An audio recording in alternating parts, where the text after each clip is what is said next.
Je vous invite à ouvrir vos Bibles dans Romains 1, s'il vous plaît. On va aller dans 6 tantôt, mais là, on va aller dans Romains 1 pour débuter.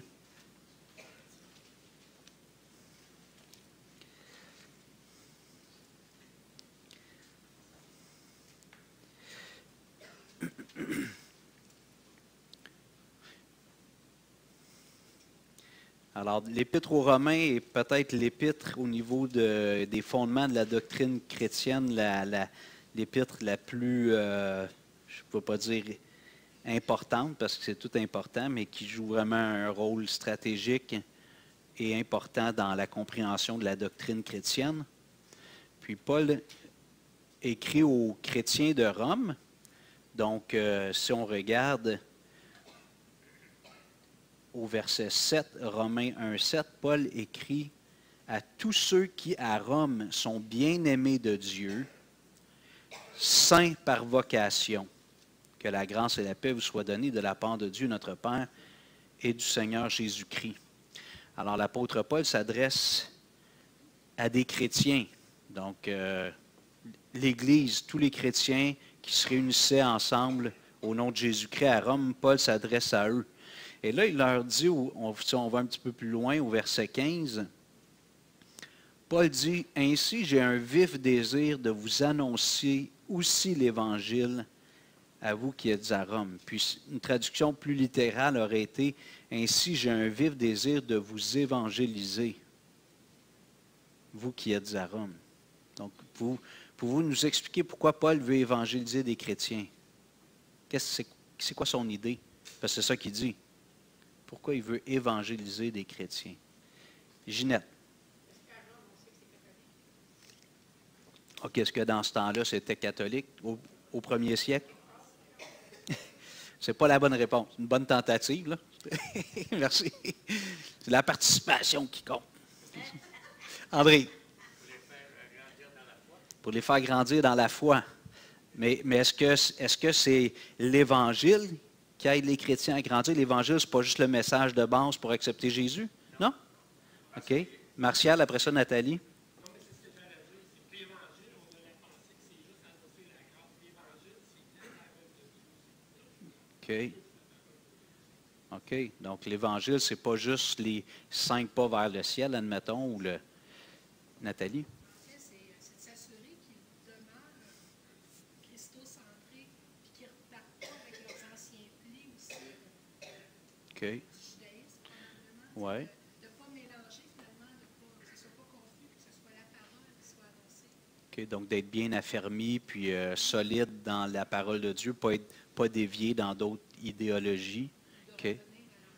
De revenir à leurs anciennes façons de penser ou de vivre. OK. Michel, tu avais dit quelque chose? Moi, je pensais pas mal la même affaire parce que peut-être qu'ils voyaient, S'éloigner un peu?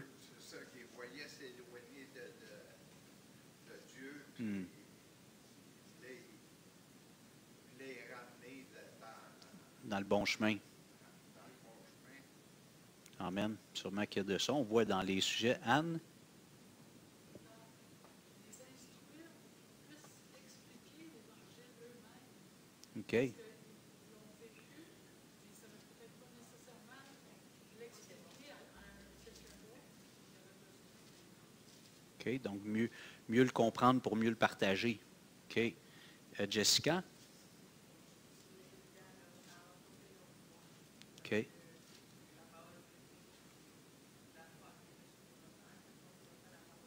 Hmm. Amen. Donc, les affermer, les fortifier dans la foi. Antonio?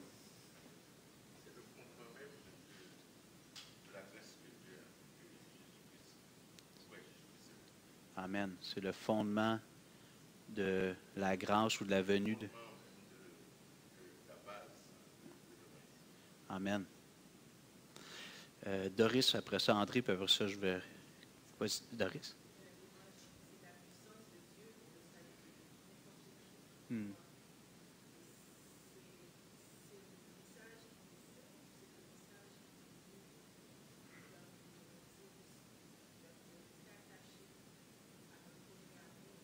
Hmm. OK. OK, là, tu as ajouté un mot dans tout ce qui a été dit. Je ne l'avais pas entendu, peut-être que vous avez dit, oui, c'est ça que je voulais dire, mais tu as dit, tu as parlé de grandir. C'est le message qui nous permet de grandir. OK? André? C'est ça. Il dit dans 2 Timothée 2, et ce que tu as entendu de moi en présence de beaucoup de témoins, profite des hommes fidèles qui soient capables de lancer aussi à d'autres. Amen. Donc, de faire des évangélistes de ces chrétiens-là, vous pouvez présenter l'évangile. OK. Donc, évangélisation explosive, version Paul. OK. OK, je vous pose une autre question. Puis on va s'en venir lentement vers notre... Quel est l'objectif de Dieu lorsque Dieu envoie des témoins, des chrétiens, annoncer l'Évangile à des gens qui permet que ce soit par la radio, la télé, aujourd'hui beaucoup YouTube, Internet, un dépliant qui est déposé. Qu'est-ce que Dieu souhaite faire dans la vie de cette personne-là quand Dieu commence à travailler dans la vie de quelqu'un? Quelle est son intention? Faire connaître son Fils. OK?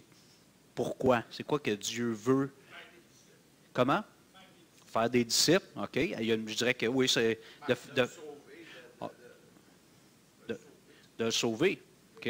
Sauver, faire des disciples. Alors, ce n'est pas juste un événement ponctuel. Ce que Dieu veut, c'est de nous rendre semblables à l'image de son Fils. Et ça, c'est Est-ce qu'il y a quelqu'un ici qui est rendu parfaitement semblable à Jésus? Ben, vous pouvez lever la main, là. Peut-être que vous avez des regards intrigués. Ça va? Alors, ce que Dieu veut faire dans notre vie, c'est nous rendre semblables à Jésus. Il y a un point de départ. Bien, dans la pensée de Dieu, ça remonte bien avant tout ça, mais dans notre expérience, c'est le jour où on comprend l'Évangile puis qu'on le reçoit dans notre cœur par la foi. Mais après ça, on débute une vie nouvelle. C'est un processus de croissance qui va durer toute notre vie. On ne sera pas parfait, même la seconde avant notre départ de ce monde, on ne sera pas encore parfait. On ne sera pas encore comme Jésus. Et comme disait Antonio tantôt, l'Évangile, c'est la puissance de Dieu pour le salut. Mais à tous les jours, moi, j'ai besoin d'expérimenter le salut. Je ne sais pas pour vous, là. À tous les jours, j'ai besoin de marcher avec Jésus, de laisser Jésus vivre en moi, de ne pas retomber, comme on disait, dans mes anciens patterns, dans des mensonges du monde. Donc, l'Évangile, c'est quelque chose qu'on doit vivre à tous les jours. Le bon message de Jésus qui est mort pour mes péchés, qui est ressuscité pour ma justification puis ma vie nouvelle, à tous les jours, je dois le vivre. Paul dit aux Éphésiens, dans le chapitre 4, il dit « Je fléchis les genoux devant le Père, de qui toute famille dans les cieux et sur la terre tire son nom. » Mais il dit « Ce que je demande à Dieu, c'est que vous puissiez comprendre avec tous les saints. » Paul y priait « Quelle est la largeur, la hauteur, la longueur, la profondeur de l'amour de Dieu manifesté en Jésus-Christ, en sorte que vous soyez remplis jusqu'à toute la plénitude de Dieu. » Être rempli du Saint-Esprit, ça se fait en contemplant Jésus, en comprenant l'amour de Dieu pour nous. Plus qu'on est rempli dans notre pensée de cette vérité, ce que Dieu nous a exprimé à la croix, puis par la résurrection de Jésus, c'est là qu'on expérimente la plénitude de Dieu. Ce n'est pas juste le Saint-Esprit qui tombe sur quelqu'un de façon un peu arbitraire, parce que Dieu veut remplir cette personne-là du Saint-Esprit. On peut favoriser la plénitude du Saint-Esprit dans notre vie en contemplant Jésus, en savourant l'amour de Dieu pour nous. Puis Paul, étrangement, là, il connaissait sûrement les mathématiques, c'est un homme éduqué, mais il parle de 4 dimensions. On sait que nous, on vit dans un monde tridimensionnel. Alors, ceux qui ont fait un peu d'algèbre, X, Y et Z, les 3 axes pour les 3 dimensions. Paul en ajoute un autre. La hauteur, la longueur, la largeur, la profondeur. Fait qu'il y a une dimension spirituelle. Il dit, je prie pour que tous les chrétiens comprennent de mieux en mieux, de plus en plus, l'amour de Dieu. Alors, quand Paul dit, si on revient à Romains, quand il dit, j'ai un vif désir de vous annoncer l'Évangile ou de vous évangéliser, il dit, je veux que vous compreniez encore mieux ce qui s'est passé à la croix. Et c'est ce qu'il fait dans tout l'Épître, finalement. Il dit, j'ai hâte de vous voir, puis je voudrais le faire de vive voix en personne avec vous, mais il l'écrit. Et je le dis souvent, mais la plupart des choses, quand ça ne va pas bien dans mon âme, là, je parle pas que le monde autour de moi, je n'ai pas le contrôle.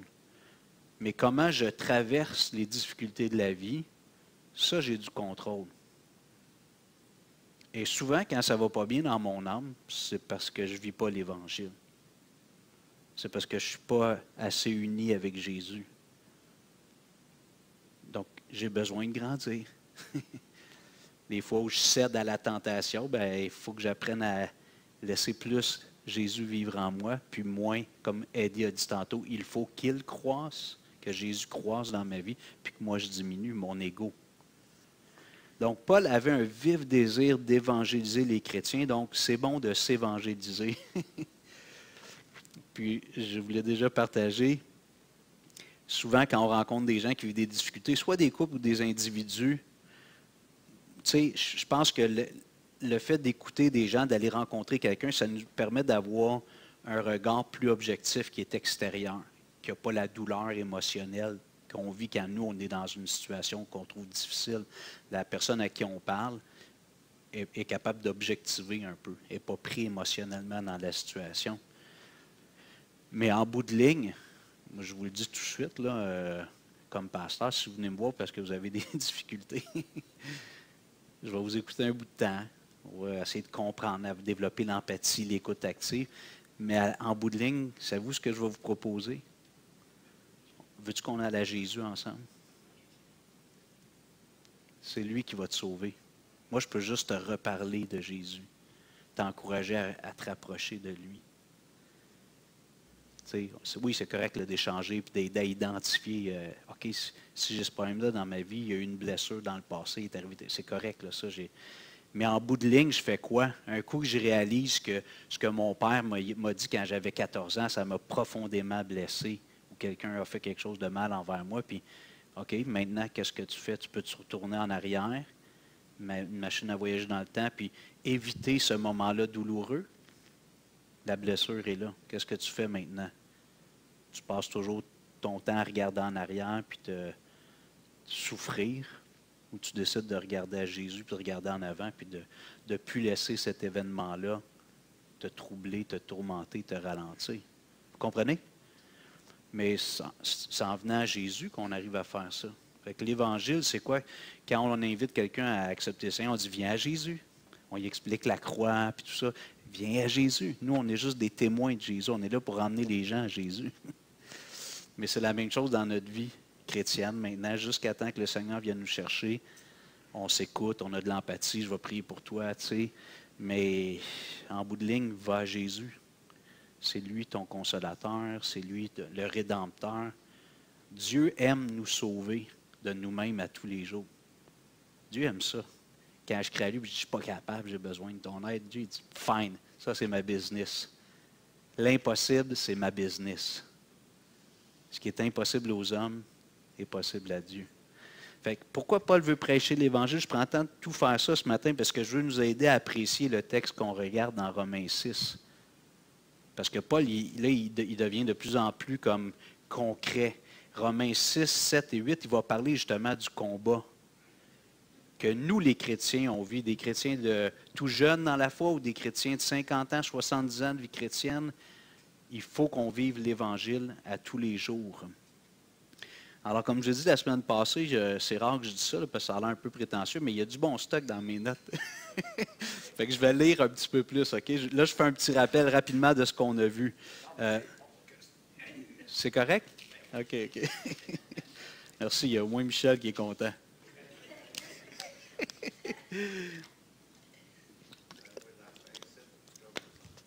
Amen. On va lire Romains 6, 1 à 10, puis après ça, je vais refaire un petit survol de ce qu'on a vu la semaine passée. Romains 6.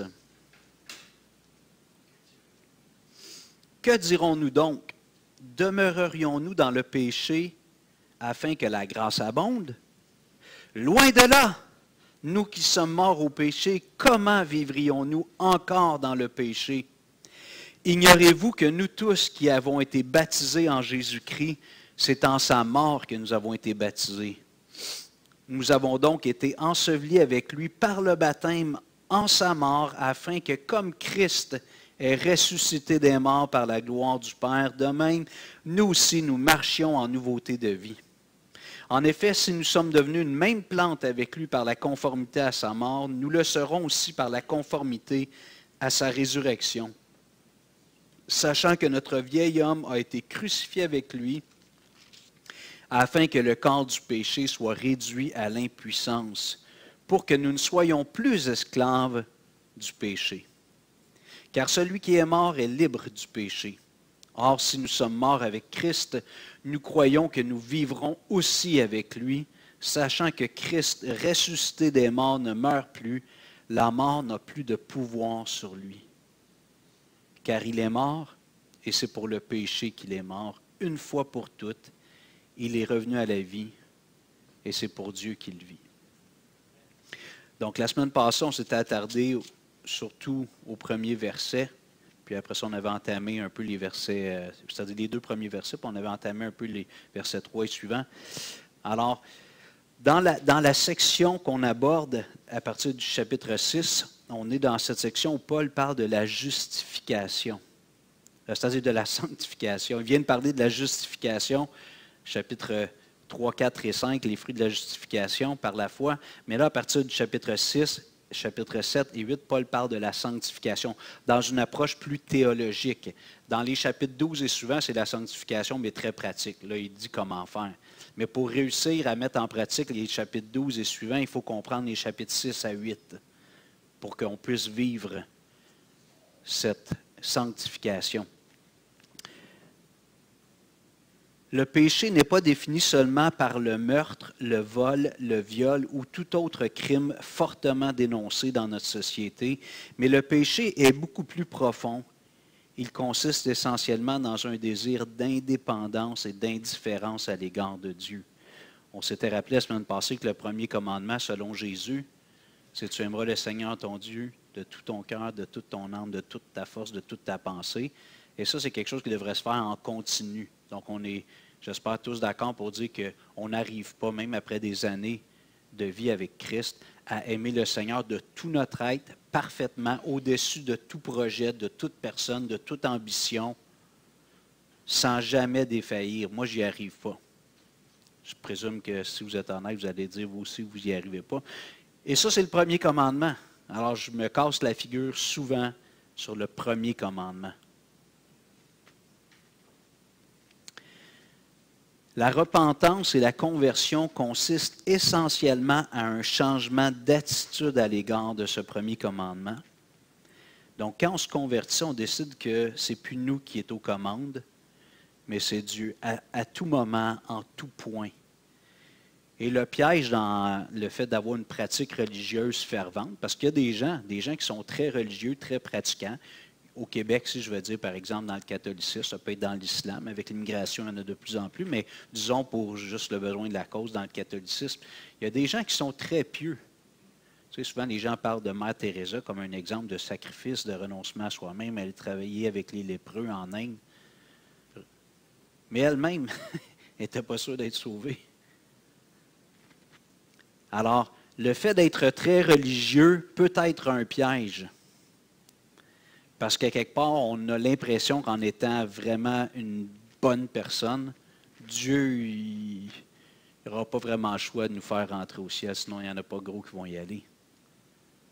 Donc, quand on pense comme ça, on n'est pas dans le système de pensée de Dieu, puis on ne veut pas céder à Dieu, parce que Dieu dit que c'est impossible.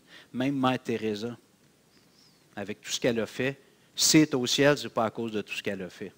C'est parce que Christ est mort sur la croix, puis elle l'a compris et elle l'a reçu.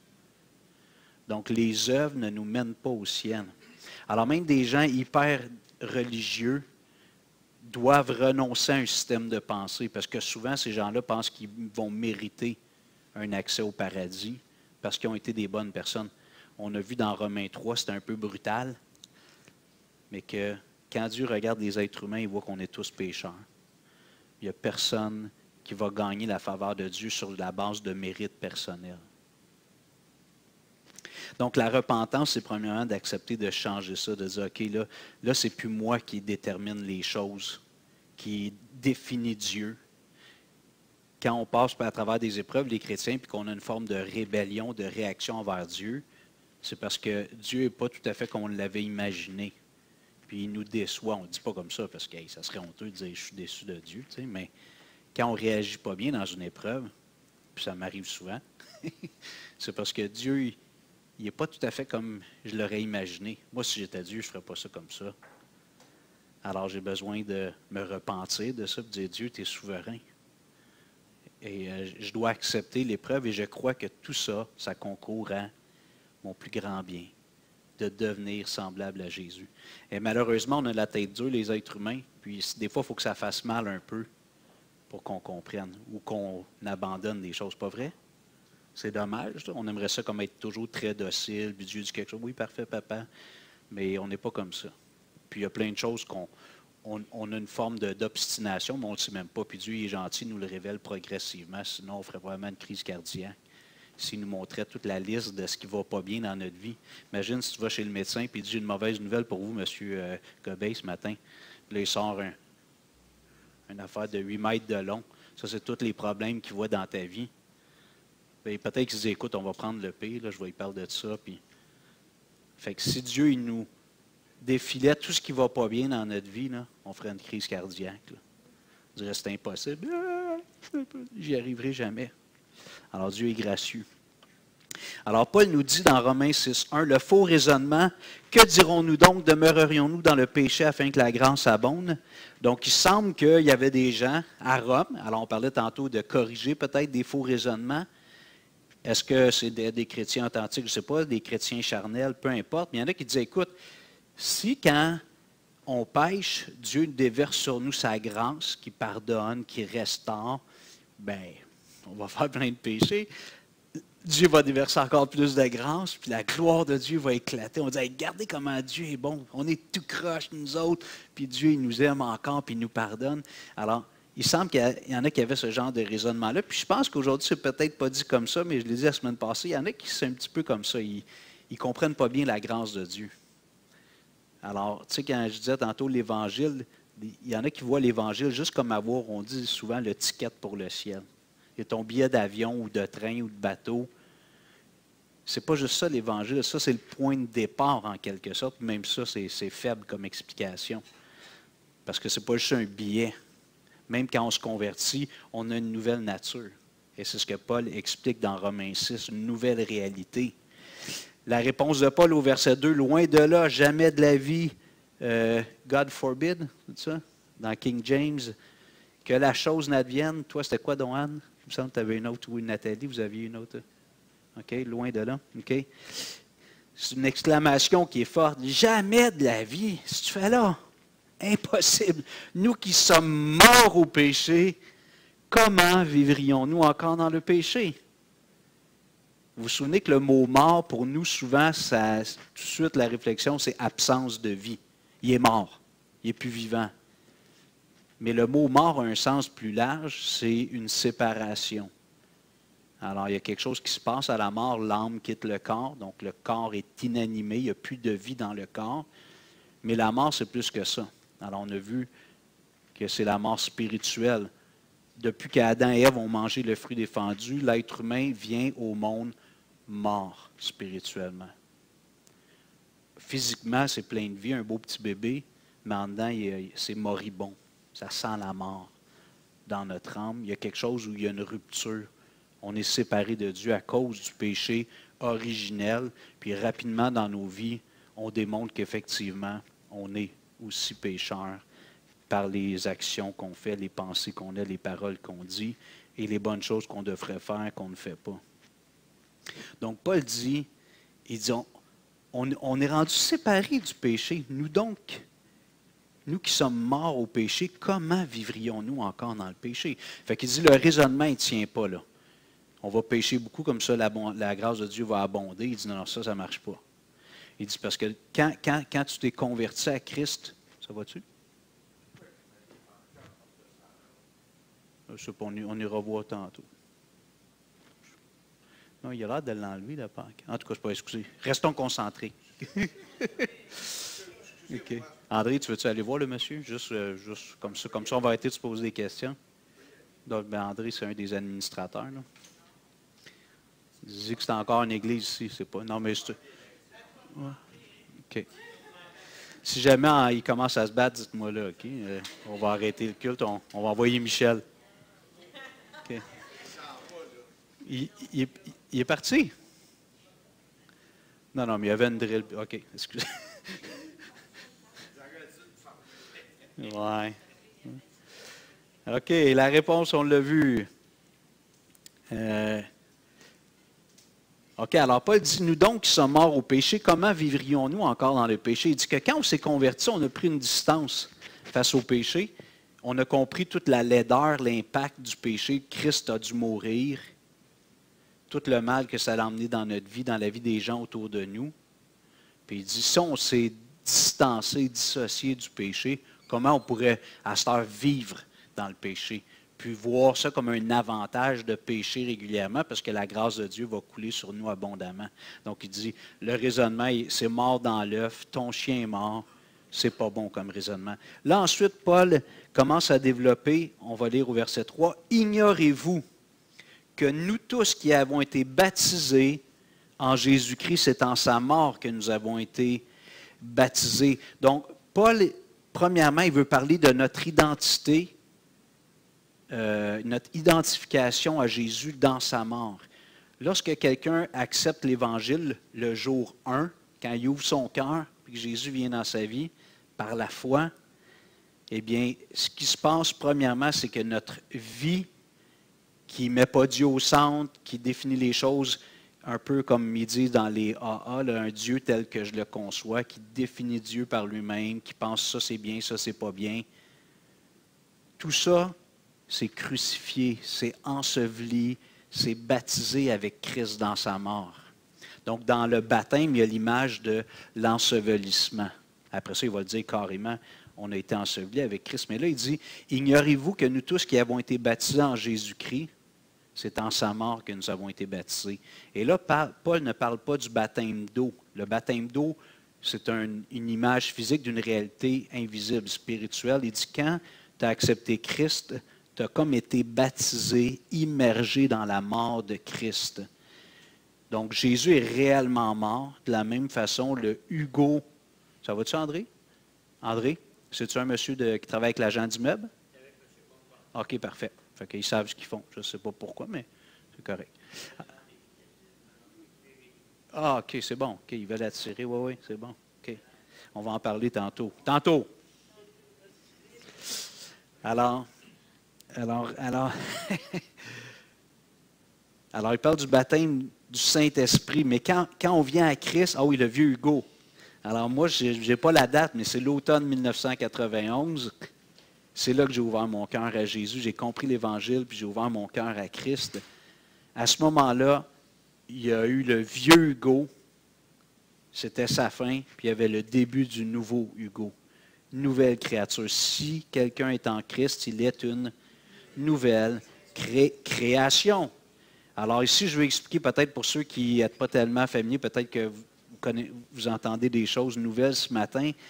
Lorsqu'on devient chrétien, on n'adhère pas seulement à une religion ou à un nouveau credo, un nouvel système doctrinal dans lequel on croit, des nouvelles croyances auxquelles on adhère. Il se passe un miracle intérieur. Il y a une renaissance, une recréation. On devient une nouvelle personne.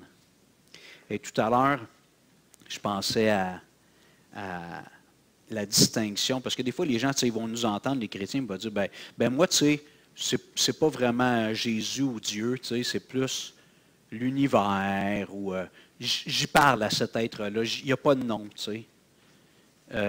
Ou, tu sais, moi, j'ai confiance en moi, je suis capable. Puis, alors, si je vous posais la question, c'est quoi qui distingue la pensée positive de la foi? Parce que dans le fond, la foi, c'est d'être optimiste quand même, vous êtes d'accord?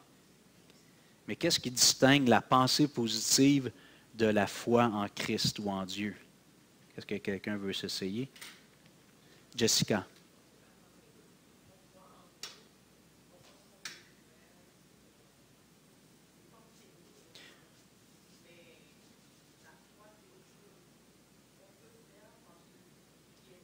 Oui. Amen.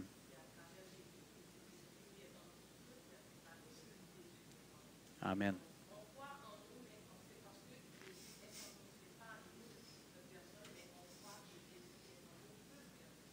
Amen. Donc, la distinction, pensée positive, c'est de croire que si on y pense vraiment fort, on a le pouvoir de s'arranger pour que ça arrive. C'est ça la pensée positive. J'y pense, tu sais, je me lève le matin, t'es beau, t'es bon, t'es capable, t'es fort, tu vas y arriver. Puis à force de le répéter comme un mantra, je vais y arriver. Tandis que la foi, notre regard est porté sur Dieu. Moi, je ne suis pas capable tout seul. Donc, on a recours à un être externe, tandis que dans la pensée positive, c'est comme si c'était en nous. Puis j'écrivais à quelqu'un dernièrement, il faut faire attention parce que même dans le mouvement évangélique, là, il y a des mouvements que c'est la puissance de la parole, il faut déclarer des choses, puis quand on les déclare, elles vont arriver. C'est comme si tout d'un coup, nous, on avait le pouvoir dans notre déclaration. Même comme chrétien, dans le mouvement chrétien, j'entends ça, il faut faire attention. Je ne dis pas qu'il n'y a pas une part de réalité dans ça, mais si on pense qu'à force de déclarer des choses, les choses vont arriver, la Bible nous dit de prier, de demander à Dieu. De demander à Dieu avec foi, puis Dieu peut le faire. Mais moi, je ne peux pas commander des choses à Dieu. Je peux demander, mais je ne peux pas commander rien à Dieu. Ginette?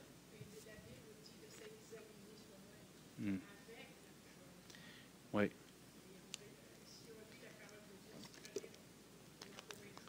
Exactement. Exactement. Donc, pour nous, les chrétiens, la puissance, elle est en nous parce que Jésus vit en nous, mais c'est Jésus. Ce n'est pas Hugo qui, tout d'un coup, est de plus en plus fort puis puissant. C'est Jésus qui agit en moi. Et comme Eddie l'a dit tantôt, il faut qu'on meure. Plus on est mort, plus Jésus vit. Fait que si j'ai de l'espoir en moi-même, dans ma capacité, la bataille est perdue d'avance. Je vais juste vivre des déceptions. Alors, Paul nous dit, « Ignorez-vous, verset 3, que nous tous qui avons été baptisés en Jésus-Christ, c'est en sa mort que nous avons été baptisés. » Et là, il précise, ou il ajoute, peut-être une autre métaphore, « Nous avons donc été ensevelis avec lui par le baptême en sa mort, afin que comme Christ est ressuscité des morts par la gloire du Père, de même nous aussi, nous marchions en nouveauté de vie. » Donc, Paul il dit, quand tu t'es converti spirituellement, ta vieille nature, jusqu'à ce jour-là, tout ce que tu es, s'est mis en terre avec Jésus.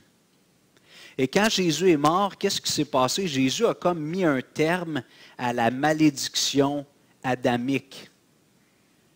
Quand Jésus est mort, c'est comme il a tout pris sur lui, puis il dit là, à partir de maintenant, on va mettre un terme.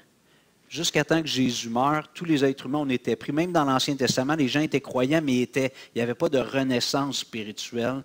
Donc, il était en Adam. Par la foi, par anticipation, il était déjà en Christ. Il allait être sauvé par la mort de Christ un jour, mais Abraham est venu, quelques années, à 1500 ans avant Jésus.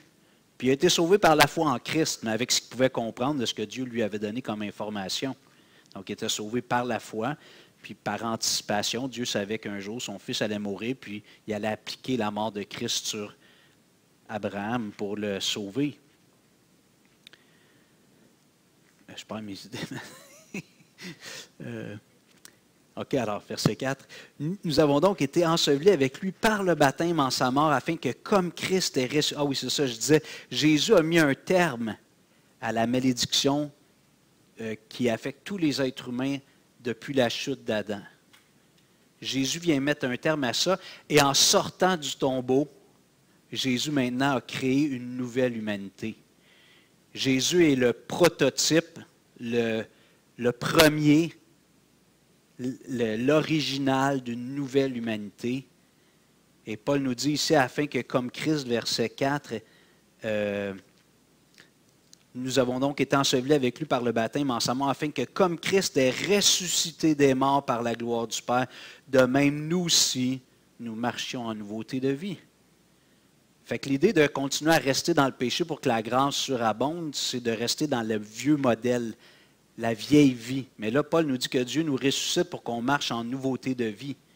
Et si je reviens avec mon introduction, tantôt, quand je vis un conflit avec ma femme, avec une autre personne, un frère, une soeur, un enfant, un collègue, un frère, une soeur à l'église, un collègue de travail, puis que tout ça, ça vient me miner, bien, il faut que je revienne à l'Évangile et je dis, OK, est-ce que j'ai des torts, premièrement? Évidemment, quand c'est relationnel, il faut s'examiner, comme je le disais. Tu sais, si moi j'ai des torts, je vais travailler sur moi par la grâce de Dieu, mais il y a un bout où je n'ai pas de contrôle sur l'autre. Est-ce que je laisse ce que l'autre me fait subir, m'enlever ma joie? Tu sais, c'est normal là, quand on vit des choses, qu'il y a un temps où c'est difficile, c'est normal, un deuil. On n'est pas « Amen, gloire à Dieu, tu sais, je suis dans la joie, je suis sauvé ». Non, non, tu viens de perdre un être cher. On comprend qu'il y a un temps de deuil, il y a une tristesse. Mais si ça devient chronique pendant des années, ça devient problématique. Comme chrétien, il faut à un moment donné, passe à, comme il disait, change de chaîne. Là. Passe à la chaîne suivante. Là. Laisse TVA, va-t'en à l'autre, là, mais, ou tourne la page, passe à d'autres choses. Ta joie est en Christ. Ma joie est en... Alors chaque fois que je vis des... Comme je dis, chaque fois que j'ai des malheurs intérieurs, malheureux intérieurs, c'est parce que je n'expérimente pas l'Évangile. Je renuance une dernière fois. Quand il arrive un incident, c'est normal qu'il y ait un temps où on est déstabilisé, puis il y a de la tristesse. Je ne veux pas avoir l'air comme que le hyper spirituel, dès que ça arrive, ah, gloire à Dieu, tu sais, je suis un enfant. Non, non, attends un peu. Là. Des fois, on est humain, puis on vit des émotions. Mais dans le principe, ça pourrait être ça. Tu sais, Paul qui est en prison, je ne pense pas qu'il a pleuré pendant 3 semaines, tu sais. Dans les chaînes, le soir, il chante les louanges du Seigneur. Ouais, je prends toujours cet exemple-là. Là. Moi, je suis un pioui à côté de Paul. Tu sais, lui, c'est les ligues nationales. OK? OK, on revient dans le texte, verset 5. En effet, si nous sommes devenus une même plante avec lui par la conformité à sa mort, nous le serons aussi par la conformité à sa résurrection. Paul ici prend une 3e image. Il a parlé d'être baptisé dans la mort de Christ, d'être enseveli avec Christ, et là, il parle de devenir une même plante, d'être greffé. Et puis, comme on donnait l'exemple la semaine passée, on a 2 beaux arbres ici. Il y en a un qui est handicapé. Alors, ça, c'est des... Quand les arbres tombent comme ça, souvent, c'est des greffes. Hein? Ils prennent l'arbre, ils devraient pousser comme ça, mais je ne sais pas trop comment ils font quand il n'est pas trop gros. Ils greffent la tête par en bas, puis ça fait un mûrier pleureur. Alors, ils sont beaux, nos arbres, hein? Eddie fait toujours une belle coupe de cheveux, mais celui de gauche, il est rebelle. Il pousse comme ça, lui. Il devrait pousser comme ça, mais il pousse comme ça en partie. Alors, mais quand même, quand ils ont pris l'arbre, puis qu'ils l'ont greffé, c'est assez simple. Je pense à une greffe, là, je pense qu'il y a des techniques, il faut bien le faire, mais qu'est-ce qui s'est passé éventuellement avec l'arbre qui a été greffé? C'est la sève de l'autre.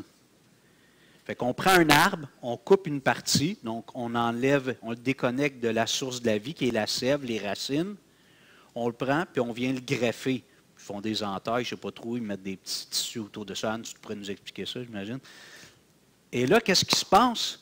L'arbre, le bout d'arbre coupé, qui devrait mourir si on le laisse là, on vient le greffer après un nouvel arbre, puis lui, il commence à tirer, à siphonner la sève de l'autre arbre qui, lui, est encore bien enraciné, bien vivant.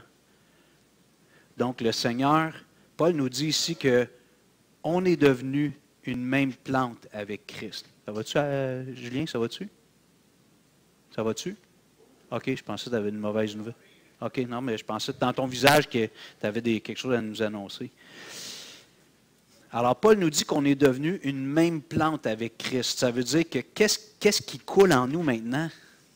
Si on a été greffé à Christ, c'est quoi qui coule en nous? C'est la vie de Jésus.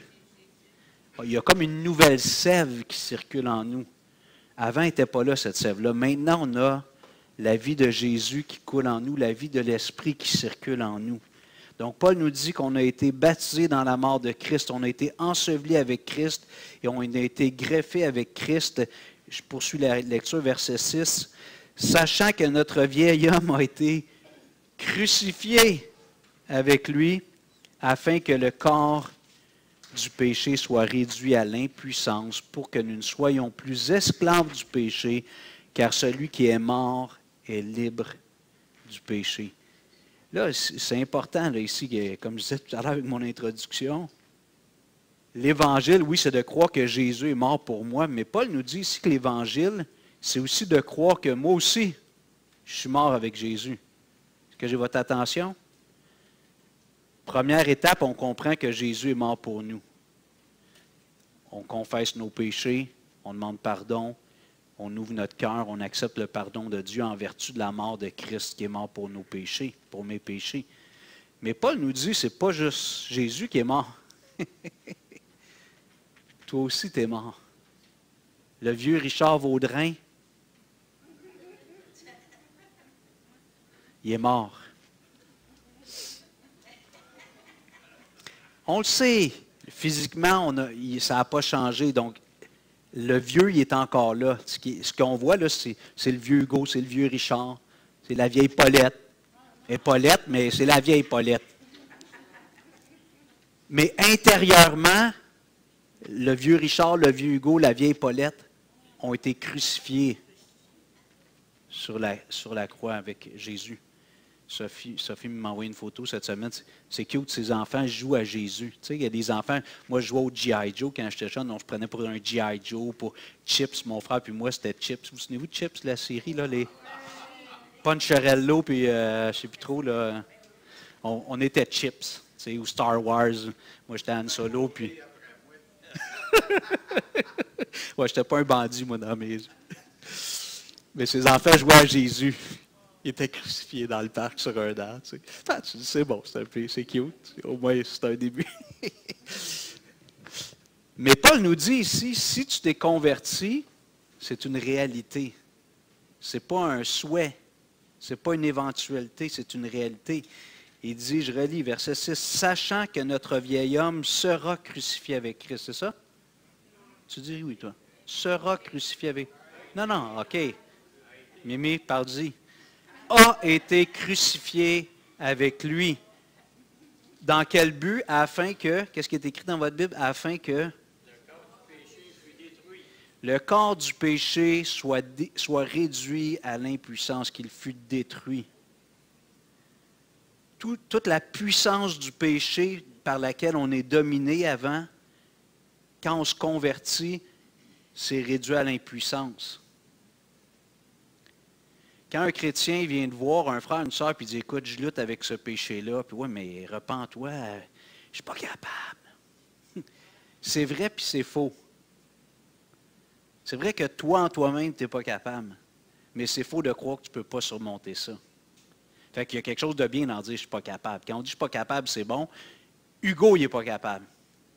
Mais Jésus, le nouveau Hugo qui est animé, puis où Christ vit, lui, il le peut par la puissance de Christ. Alors, tu sais, quand on dit qu'il faut vivre l'Évangile à tous les jours, moi, tous les jours, j'ai besoin de m'assurer que le vieux Hugo, ce n'est pas lui qui run le show. C'est le nouveau Hugo créé à l'image de Christ, guidé par l'Esprit, rempli du Saint-Esprit.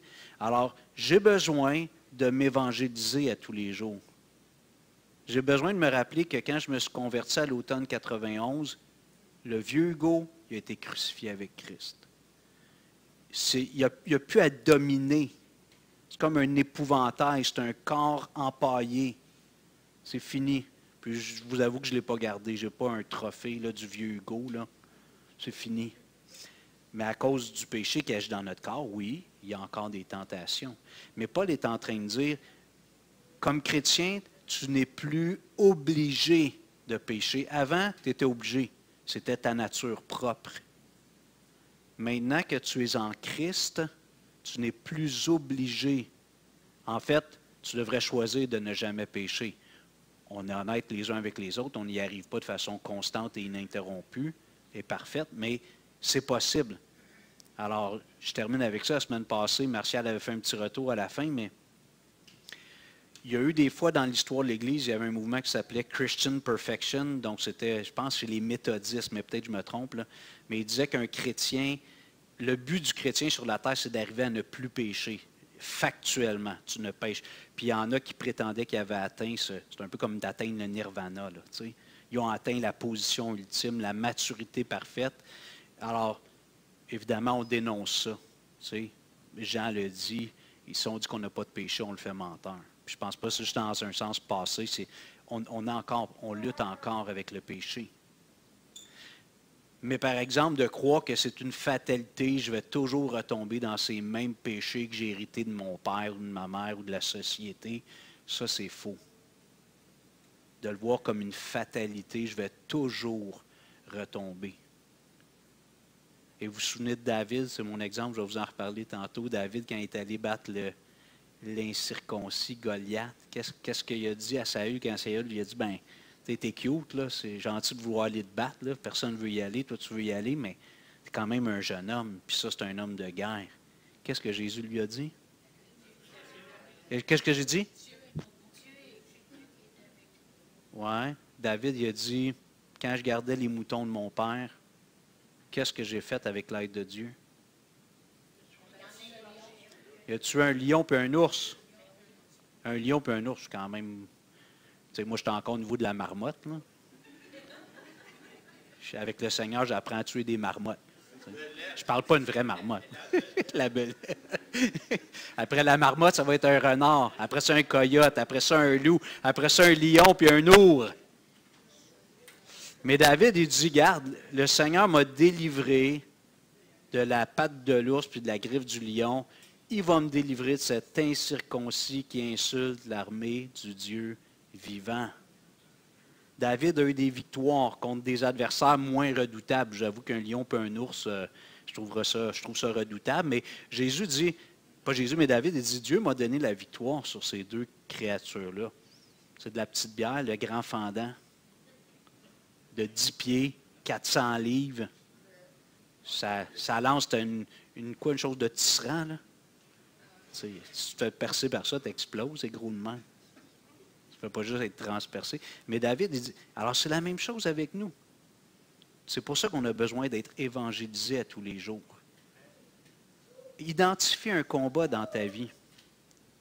Demande à Dieu, y a-t-il quelque chose dans ma vie que tu veux qu'il change? Dieu, écoute le Seigneur, ça va prendre quelques minutes, quelques heures, quelques jours. Dieu va pointer, il va dire ça. Je veux émonder, clic, clic. Puis là, tu dis, OK, Seigneur, on va avoir la victoire là-dessus ensemble. Ça va être difficile, mais on va avoir la victoire là-dessus. Puis un coup que tu vas réussir à abattre la marmotte, là, le Seigneur va t'envoyer un renard dans ta vie. Il va vouloir que tu apprennes à battre le renard. Après ça, le coyote, après ça, le loup, l'ours, le lion, puis le géant. Le lièvre. Ouais, j'aurais pu commencer plus bas. La grenouille. Peut-être que tu es ta grenouille. Non, mais as-tu déjà battu un adversaire avec l'aide de Dieu? Je suis sérieux, là. Je vous ai conté une histoire d'un monsieur qui était triste. Il vivait une chose difficile dans sa relation de couple. Puis j'ai demandé, as-tu déjà eu des victoires sur toi avec l'aide de Dieu? C'est comme si je parlais tout d'un coup le mandarin. Il ne comprenait pas, là. De quoi tu parles? Là, je me suis dit, OK, je comprends pourquoi c'est difficile. Tu n'es pas heureux dans ton couple. Je comprends pourquoi. Tu n'as jamais appris à avoir la victoire sur des choses plus petites, puis lentement, Dieu te fait grandir. Je vous invite à vous lever, on va prier. Seigneur, je te prie je veux te remercier d'abord pour ta parole. Merci pour les frères et sœurs qui sont patients, qui m'écoutent. Mais j'ai confiance que tu travailles dans chacun des cœurs ce matin. Ce n'est pas juste les paroles d'Hugo, mais c'est l'œuvre du Saint-Esprit dans les cœurs. Et Seigneur, j'aimerais te demander que tu nous aides chacun d'entre nous à identifier un adversaire spirituel dans notre vie, pas chez la personne à côté de moi ou en face de moi, dans ma vie. Un adversaire que tu veux que j'apprenne à dominer. Et là, je vais voir ta puissance. Ça va peut-être être un combat de quelques semaines, des fois, quelques mois, une année, 2 années. Ça va être dur. Je vais être découragé. Je vais avoir le goût de baisser les bras et de dire, OK, j'y arriverai jamais. Mais tu veux qu'on devienne des hommes et des femmes de guerre spirituelle. Tu nous appelles des soldats de Christ. Tu dis qu'on n'a pas à lutter contre la chair et le sang. Notre adversaire est spirituel, puis souvent, il est en nous. C'est la vieille nature qui vient toujours s'accrocher et qui veut essayer de nous ramener dans le passé.